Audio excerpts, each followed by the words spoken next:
YouTubeski,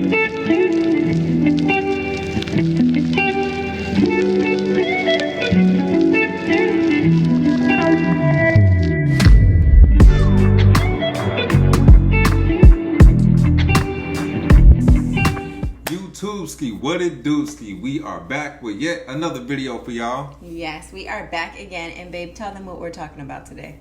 A big thing we came across recently is religion is starting to decline worldwide. Not just Jehovah's Witnesses, but religion as a whole is starting to slow down amongst the younger generations. Yeah, this was a really interesting observation, or something to even hear about, because whenever we were in Thailand, that's where we first heard about it. And one of our tour guides was just telling us how like the younger generation just doesn't want to go to the temples anymore. And it hit us like, dang, we will, because we live in the States. Yeah. So we just see the media and the people you come across, and it's like, okay, this stuff is starting to decline. People are not interested. But you don't think other places in the world, you always think it's different elsewhere. No, people are still people. Yeah. And what's so crazy is that we live in the perspective of like, you know, being ex-Jehovah's Witnesses. So we're not necessarily thinking about the Catholics and the other Christians and Hindus and all of these different religions who are also experiencing some of the same things. True. So we did a little homework and looked up, like, is religion really starting to decline worldwide? And we gonna share kind of what we came across. Okay. So this is from ChatGPT. It says, yes, religion is generally less popular among younger generations, especially in the U.S. and many Western countries. Researchers have been tracking this trend for years, and here's what the data shows. 1. Decline in religious affiliation. In the U.S., the share of adults identifying as Christian has dropped from 77% in 2009 to around 63% in 2021.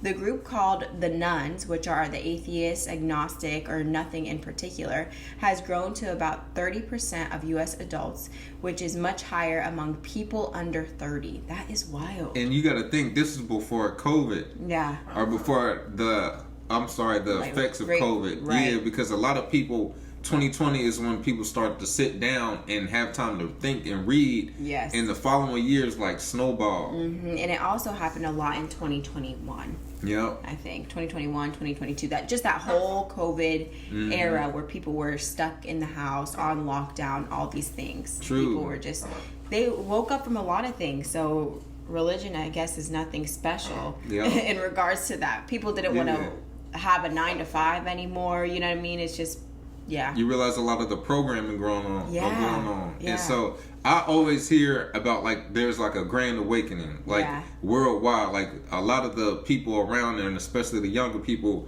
are just raising up from what was considered the norm or the indoctrination of just life. Yeah. And a lot of people, so us traveling and being able to hear other people say, like, the young people, like, they're not interested in this stuff no more. That's crazy. And I think it's a lot to do with people have just lost faith in religion, in the churches, in the temples, all these things, because they see their parents going through, you know, certain hardships in life, and yet what they always lean on is like prayer, and this will make it better, and everything, and they see maybe it wasn't working. Yeah, and it's a lot more to go into detail on. So we got our ideas. I guess we'll share them all at the end. Yeah, but we'll go on to number 2. Now, moving right on to kind of what we touched on, generational differences.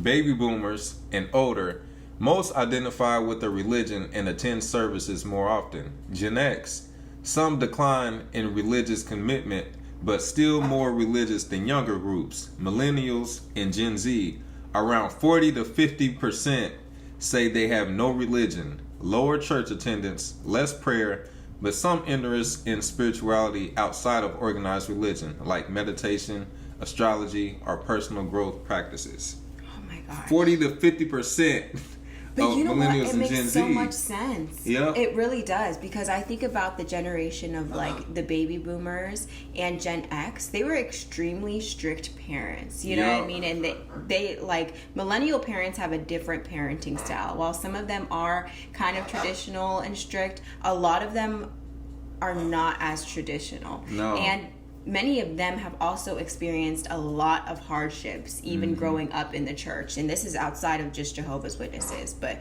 it goes throughout many religions, and their parents not believing them about different things. And so I think a lot of them have faced hardships inside of the church. Yeah, and I feel like the younger generation asks more questions. That's true. Or are open to even asking questions, because the older generations were the "because I said so" people. Because I said so. Like you would have a valid question, and it's because I said so. Yeah. Even things like we talk about the older generation feel like you got to respect your elders. Our generation feel like you respect respectable people, because you got people who ain't worth a damn that we know that are gonna get old one day, and they gonna have the nerve to tell younger people, you gotta respect me because I'm old. You got a lot of old fools out there. You got a lot of old people who are toxic, who are just not genuine people that you just have to be nice to. And it's like, no, you are allowed to voice an opinion. If somebody is being wrong or saying something that's not true, you, regardless of their age, BS is BS. And that's what we feel as younger people. We don't have to take your stuff just because you're older than me. Old does not mean you have knowledge or wisdom. There are older people who become wise, but you got old fools at the same time. That is so true. Yeah, and I think too, with the younger people practicing more personal growth practices and things like that, it's like, I talked to my mom, and she's like, you guys know things about like therapy and different like mental health illnesses, and is that programming, or is it like just awareness to what it is that can be going on? It's like a newer thing for mental health to even be treated as like a physical illness, you know what I mean? To where people are like, you need to work on your mental health because it can lead to this, that, and the third. They didn't know anything about that, like the generations that are older than us. My mom's like, we didn't know anything about like therapy and things like that. We weren't thinking about stuff like that. We were just winging life. Yeah, literally. Back then, everything was just labeled as crazy. Oh, that person crazy. But I think the newer thing is to get to the root problem on why people do the things they do. It was a saying I always liked. It's not what you do, it's why you do what you do that makes you who you are. So that's kind of what we, even like we say with the older generations, we pinpoint like, okay, why do they act like this? And you weren't even supposed to point out stuff with the older people beforehand, like, nah, you tripping. Are you telling a lie? Yeah, they could be some of the worst people, but you couldn't call them out on that stuff. That's so and that's what the youth is doing, even with religion, and being like, that ain't right. Who are you to say this and I just got to believe it? Can I do research? And that's some other tips we came across too. So number 3 is the global perspective. So in Western Europe, Canada, Australia, and parts of East Asia, religion has also declined among younger generations. In some regions, like sub-Saharan Africa or parts of Latin America, religion remains strong or even growing. It's interesting. That's interesting. Because that's where we were. We were in East Asia, so it makes sense, you know? Yeah, they were telling us, like, the younger people, which we'll get into the detail on the final thing we came across. But the younger people are just not interested in this stuff. Yeah. Like the 40%, what was it, 40 to 50% of the newer generation is like half and half versus it was popular for the whole neighborhood. It's like 80%. Yeah. And I think back to older music like Earth, Wind, and Fire, and it were groups who spoke on things that were about like spirituality, but it was hidden in plain sight, kind of. It was more like if you know, you know, back in the 70s. But it was always people who were not religious that were around, but now it's just a lot more known about, I guess. That's very true. Yeah. And down to the meat and potatoes. Number 4, reasons for the decline. Access to information and diversity of beliefs via the internet. Cultural shifts toward individualism and personal spirituality rather than institutions. Negative experiences with organized religion or disagreements on social issues.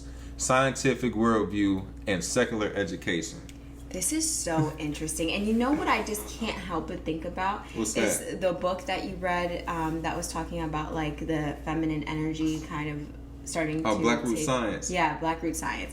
And it talks about how like we don't know if it's true or not, but in like thousands of years, it's like the male dominance kind of takes over, and then it's like the feminine energy dominance kind of takes over, which you can see if you look at the world, you know what I mean, with the feminine kind of coming into like the place of work, and like you see the most woman bosses that you've ever seen, you know what I mean? Yeah. And all of this is also shown through the internet. And at the same time, people are going away from institutions, which is a very like feminine energy kind of thing, is like mostly wanting to be away from like order and structure and all of these things. So it kind of makes sense. Yep, it changes. Yeah. Yep. And so I'm sure that eventually, not in our lifetime, but eventually it will change back to like order and religion being the dominant, you know, thing in the world. But, yeah. So I like that. The first thing it brings out is access to information. Yeah. That's what they were telling us in Thailand. Like the young people, they get to look at social media and see like what it's like in other places. And it's like, well, wait a minute. Because if you are in religion, you have kind of this idea that you gain something that everybody else can't gain. That's so true. With your religion. And that's how, out of the 4,000 plus religions, each one feels like I get to gain something that the other 3,999 don't get to have. And with access to information, you get to compare and go, well, they have happiness just like I have happiness, or they go through hard times the same way I go through hard times, and I'm praying to my God and you praying to your God, and we in the same boat, so something ain't adding up. Yes, that's accurate, babe. And I think that humans can be so like egotistical in what we want to believe. Like we always want to feel that we have some kind of access that's way better than other people, you know, and we always want to feel like we're more special than another person, you know? And I think that is something that like fuels religion. Yeah, religion amongst politics, like just different things that they put invisible labels on to say, here, put this label on, this makes you better than everybody else. Yes. And people just roll with it, but it's just different ways to mix and match it. It's different perspectives. Yeah, then you have the cultural shifts toward individualism, like you talked about. That everything is just starting to shift one by one. And then you have the negative experiences. Some people get to see firsthand some of the bogus stuff that goes on. And the hypocrisy. Yeah, and you got to think, because people always say, well, you can't blame people. Yes, because if you are saying you are part of this special group, it shouldn't look like everything else. Yeah. I shouldn't come to your church and see the same stuff I would see on the street with people who don't claim to be religious. Yes. Yeah. Especially whenever it's the leaders of these churches or of these religions who you're putting out like, no, you need to come and see me every Sunday or every Wednesday because I have this information to share with you guys that's, you know, better than any other. And during those sermons or during those meetings, you're getting lectured or told about, oh, you shouldn't be doing this, that, and the third. And yet you find out down the line that they're doing even worse. Like that's hypocrisy. Who can follow something like that? It's common. To the point where if you hear about a priest, what comes to mind? Child abuse. Little boys. So if you see something about a priest on the news, people's reaction isn't like, oh my God, I can't believe a priest.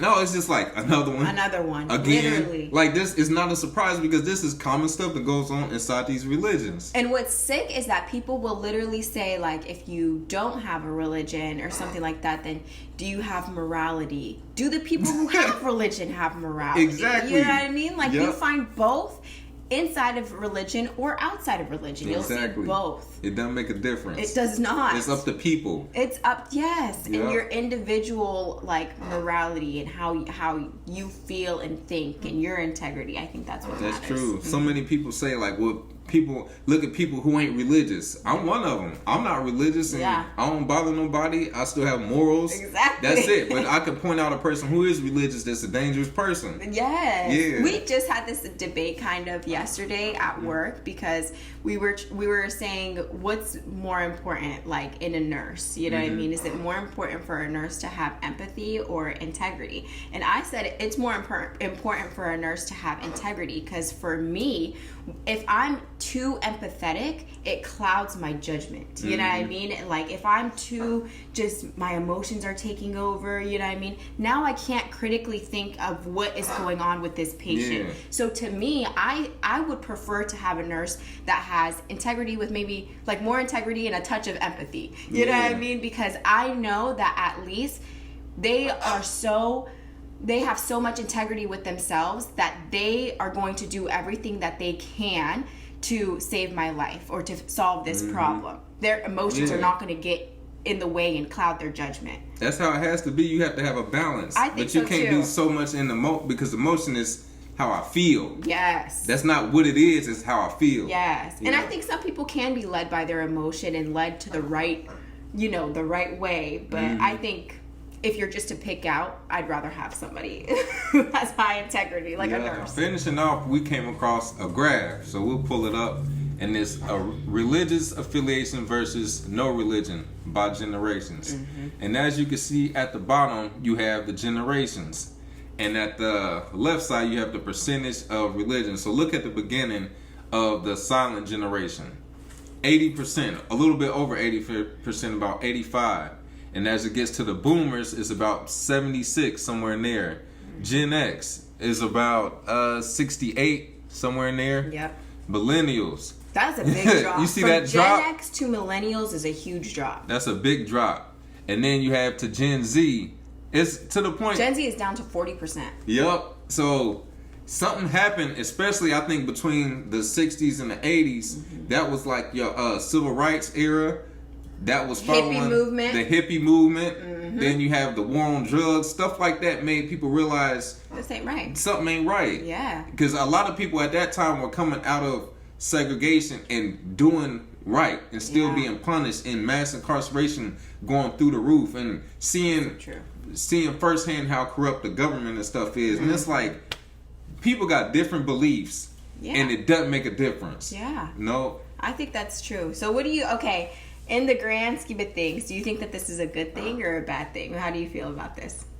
I feel like everything is a balance of both. Yeah, I think so too. I think it can be a bad thing for the people that are just bad people, because it doesn't make a difference. Even with religion, you had bad people. Even with the spread of Christianity was done through violence. Yeah. So you can look at that aspect, but I look at it as a good thing on the fact that people have freedom. Yeah. People get to live a fulfilled life and do what works for them versus I just want to make my parents happy because this is what they want me to do. Something that stood out when we were flying back, it was a Luther Vandross documentary called Never Too Much. And just like everybody in the community grew up on Luther Vandross, from our mamas listening to it and grandparents, and we kind of knew about him, but I never sat and watched a documentary on him. I didn't know he died unhappy. Dang. Because his whole life he couldn't be who he wanted to be because he had to appease everybody else. And of course that comes into religion and stuff too, based off his sexuality. So he died unhappy. And you realize dang, people will literally sacrifice their whole life because they got to do what makes everybody happy. And yesterday my cousin got married and he was saying man, y'all got to go everywhere. Most people just go one place for their honeymoon, which I didn't say to him. The whole family got to come to his wedding because he doesn't push his beliefs out there. Yeah. But I only had out of my witness family, my mom and my aunt. That's the sacrifice of living who you want to be. There's a sacrifice to be made for sure. Yeah, so it's the freedom of not wanting to be a part of religion and things like that. This is the cost to it. But would I trade it? No, I wouldn't. This is what comes with that fulfillment. And you just have to make that choice. Do you just follow the crowd, what everybody else wants, or do you be who you truly are and just accept what come with it? Yeah. Oh my gosh, that's such a good point, because everything does come at a sacrifice. And we even talk about this with ex-Jehovah's Witnesses. We don't put judgment on people who choose to be PMO for the rest of their lives, because we understand where that comes from and why you would want to do it, because you do sacrifice your relationships with your friends that you've always grown up with, your family. It could be very close family, and thankfully our family, they don't really talk to us, certain ones of them, but they're not the type to just completely cut us off. You know what I mean? Most of them. Right? So but some people's parents are like that, siblings, everything. So I can understand a PMO's mindset 1,000%. And I think that you just have to know what it's gonna be like for yourself, and you can always change your mind. You know what I mean? You could decide to be out and then go back in if you want to, or be in and then be okay, I'm finally done with this. I just don't want to be in this anymore. So when I see statistics like this, I really don't know how to feel. I think that for some people, religion is necessary. Like some people need the structure, and they need to be told every answer, and they're not comfortable with the unknown, because you have to have some level of comfortability with the unknown, you know what I mean, whenever you release religion. Yeah, it's not for everybody to be free. It's and not that's for fine. everybody. And it's just like it's not for everybody to be a boss, because if everybody was a boss, who would you hire? Exactly. So some people it's their journey, maybe for life or just a part of their life, to be told what to do. Yes, and one is not better than the next. It just is what it is, you know. And I just think I don't know. Even whenever you think about the priests and things like that, like, oh my gosh, would they be even worse without, like, the ones who have committed different crimes and CSA and stuff? Would they be even worse without religion, or would they be the same? Or probably the same. Because if you're willing to do that as a religious person, I mean, you still willing to do it. You still a corrupt person in general. That's true. Yeah, like what difference do it make? You can't. It's no morals when it comes to sick stuff. Like I'm only a little bit sick. Like you sick. Yeah. You know what? That's true. I feel like it's worse whenever you're in religion doing that, because you're putting. That's why religion makes me feel some type of way, because a lot of times people are putting up this like mask of who it is that they actually are, and they're masking who they are behind religion and behind, oh, praise God and this and that. So people have a natural instinct to trust, because you're saying that your morals are this, that, and the third, when in reality you're hiding everything, and those are not your true morals. I just look at it like people will look down on a dude standing outside a gas station with a mouthful of goals and a gun on him, just making money. But somebody who pull up in a Cadillac with a suit on is looked at as holy. Y'all both making money off people, and you don't know how they're making money at the end of the day. And if one presents himself like, I sell drugs, it's like, oh, shame on you. But the other one's like, I'm a pastor. Oh no, this person is upfront about what he do. I do what I gotta do to get paid. And the pastor do the same thing, but he paint his as, I'm doing this for the Lord, with his new car and Rolex and nice suit on. I think you could make an even different comparison. You could compare a drug dealer to somebody who works in pharmaceuticals, trying to literally find the most addictive drugs to put out there on the market. This one is praised, while this one is demeaned and sent to prison. Like that is. But they do the same thing. One is worse. One is worse. One is doing it for survival, and one is doing it to literally hook people. Create the drug to hook people. You know what I mean? And the other one is just using that drug. You know? That's it. I don't know. But what do y'all think about this religious decline? Now, y'all noticing this? Do y'all believe it? What are some of the conversations y'all have with people amongst y'all? Yes. And what do you think about it? Do you think it's a good thing? Do you think it's a bad thing? Do you think it just is? Like, let us know. Yeah. Hit us in the comments. And hit us on our Instagram at Awaken Truths IG. Our TikTok at Awaken Truths LLC. We have our healing journal. We have the normal edition as well as the PIMO edition. And catch us on our next video. Don't forget to like, comment, and subscribe. Peace.